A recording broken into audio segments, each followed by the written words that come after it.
The wind blew through the trees of Black Hollow. The trees were tall and twisted, and the place was quiet and dark. People from the village never came here at night. They said the old church in the middle was cursed. Long ago, the church bell rang by itself, and everyone inside disappeared. No one ever found them. Elias was the son of the village gravedigger. He had heard these stories many times, but he was not afraid. He thought ghosts were just tales to scare children. One night, when the moon was big and red, Elias took a lantern and walked into Black Hollow. He wanted to see the church for himself. The forest was cold and strange. The path was hard to follow. Branches scratched his clothes, and the trees looked like they were watching him. But Elias kept walking.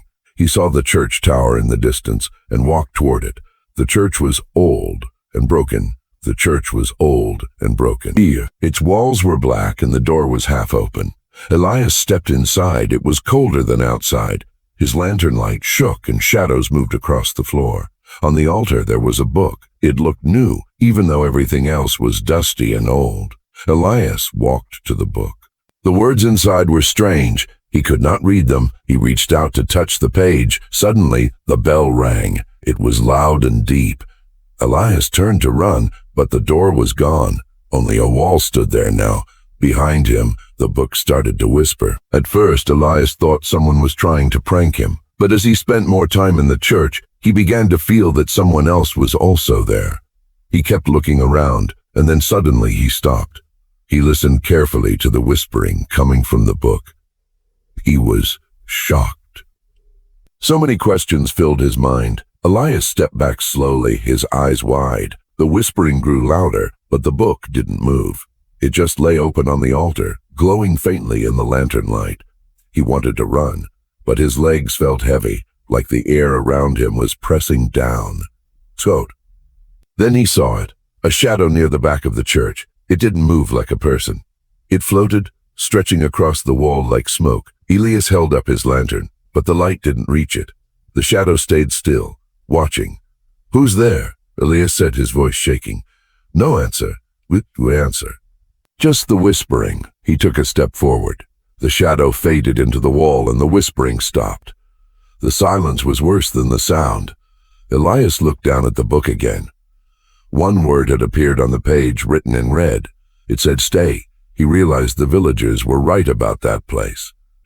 After what he was witnessing, there was no doubt the church was truly cursed. Coming here might have been the worst decision of his life. Elias stepped away from the altar, his heart pounding. The word "stay" on the page began to fade, replaced by another. "Look up."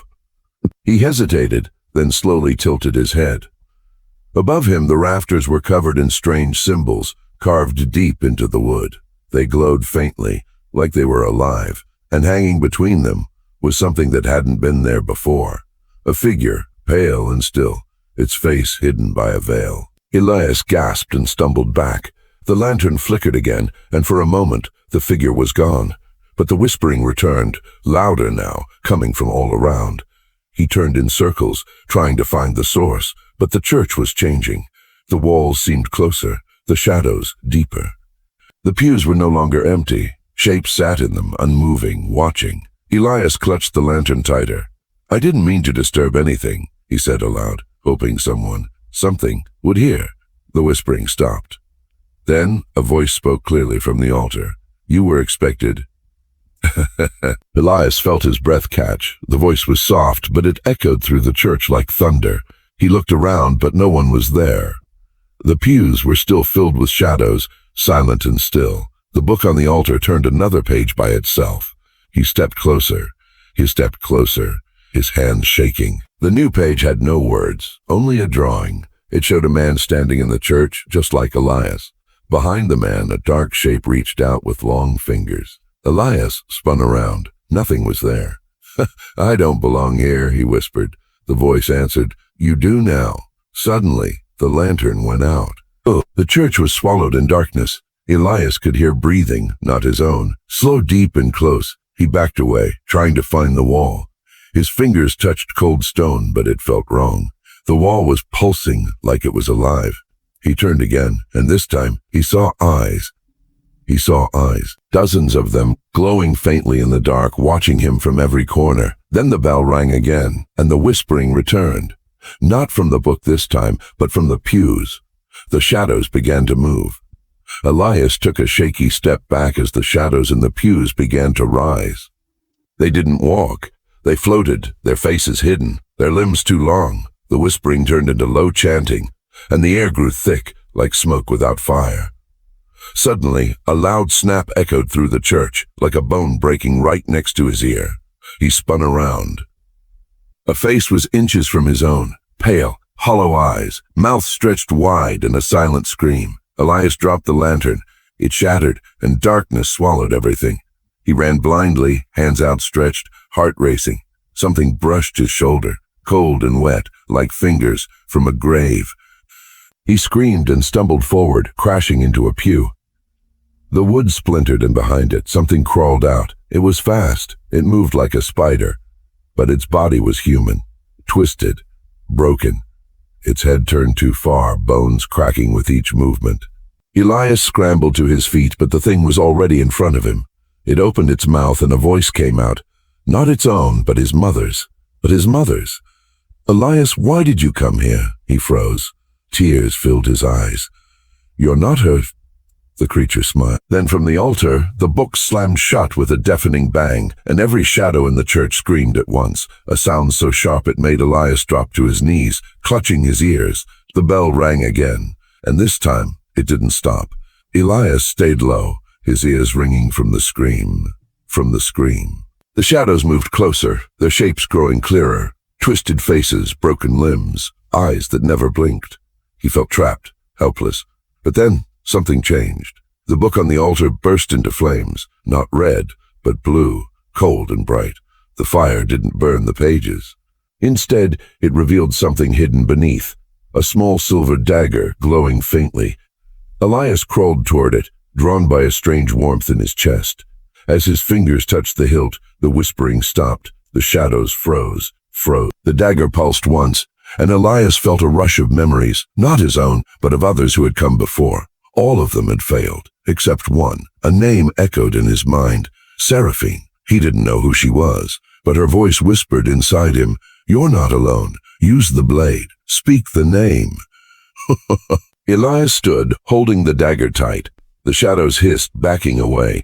The creature with his mother's voice snarled, its face twisting into something monstrous. Elias raised the dagger and shouted, "A Seraphine?" The church shook. Light burst from the blade, slicing through the dark. The shadows screamed and vanished. The creature lunged, but Elias struck, and it shattered into dust. The bell stopped ringing. The church was silent again. Elias stood alone, breathing hard. The dagger faded, but the book remained, now closed, locked, and cold. He had survived, and cold. He had survived. But as he turned to leave, the wall where the door had been slowly opened. But he didn't care. He was alive. He had survived the nightmare. The dagger was gone, the book locked, and the shadows had vanished. He walked back to the village, his legs weak, his mind spinning. The sun was rising, painting the sky with soft orange light. People stared as he returned, covered in dust and scratches. No one spoke. They just watched. Elias didn't sleep that night. He couldn't. Every time he closed his eyes, he saw the church, the eyes, the creature, the book. And then the dreams began. He saw himself standing at the altar again, but this time he was the one whispering. His voice echoed through the walls, calling others to come. He woke up screaming, drenched in sweat. Days passed, but the feeling didn't leave him. He started hearing things, soft whispers in empty rooms, footsteps behind him when no one was there.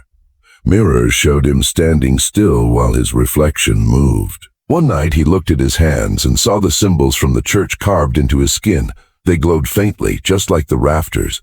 Elias understood then. The curse hadn't stayed in the church, it had followed him. It was inside him now. And somewhere, deep in the forest, the bell rang again. Elias stood at the edge of the forest, staring at the village lights in the distance. He had escaped the church, but not the curse. The symbols on his skin still glowed faintly, and every shadow seemed to whisper his name. He tried to speak, but his voice came out wrong, deeper, colder. Something inside him had changed. The villagers welcomed him back, but they didn't see it. Not yet. That night, as he lay in bed, the bell rang again. Not from the church, from inside his mind. And somewhere, far away, the book opened once more. Now tell me, if you were Elias, if you had stepped into that church, heard the whispers, seen the eyes, and walked out with the curse inside you, what would you do?